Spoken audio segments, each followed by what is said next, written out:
Good morning, Mount Calvary. I am your Vicar Jacob. Thank you for joining us this morning or whatever time of day that you have decided to tune in for this moment of devotional time that we can spend together. And we are continuing going through Loved and Sent by Pastor Jeff Cloeter, which can be found in the Amazon link below.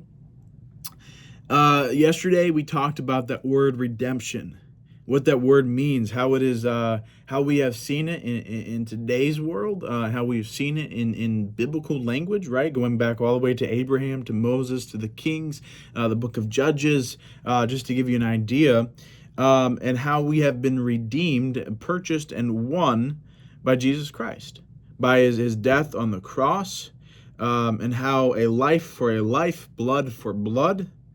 But it didn't end there. It didn't end there. We were redeemed. The price of sin was paid at that cross, and we praise God for that. But also, Jesus' death is not the end of the story, right? And this is what Pastor Cloeter is reminding us, and we'll get to the word of the day here in a second. But Jesus' death is not the end of the story. 3 days later, his tomb was found empty. He was then spotted on numerous occasions over the next 40 days by more than 500 witnesses. The word for this is resurrection, to live again. A dead man came back to life. The cross and the grave is empty. His remains have yet to be found. At this moment, Christians believe Jesus to be the risen, mighty ruler of the entire universe. Now, resurrection is a template for all Christians. It is the reversal of the curse of sin and death. It is God's picture of what he's doing in the world, redeeming all things back to good again.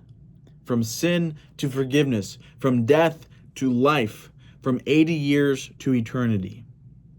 With Jesus, the complete redemption of all creation has been set in motion and is advancing toward a final day of restoration. The biblical worldview of history is linear. There is a beginning and an end to his story. So there will be a final day, known as the last day, the second coming, judgment day, the end. In the end, Jesus will return, judge sin, evil, and all those who oppose him once and for all. He will usher in a new day, a new heaven, and a new earth. Jesus has come to put things back as God intended for his creation from the beginning. So God redeems us. There is a resurrection. And the beautiful thing about God is a God of stories, right? He has a Bible where he tells the story of everything. And we are kind of in a middle point of that story as we are waiting for the end, for the second coming.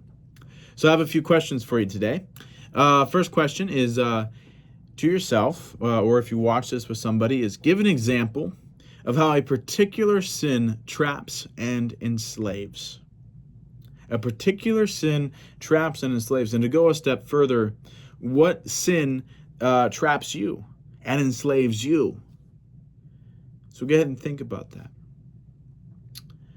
Second question is, do you think that most people would agree or disagree with this statement? The statement is, we are worse than we thought.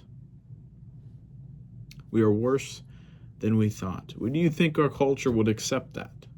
If so, why? Why not?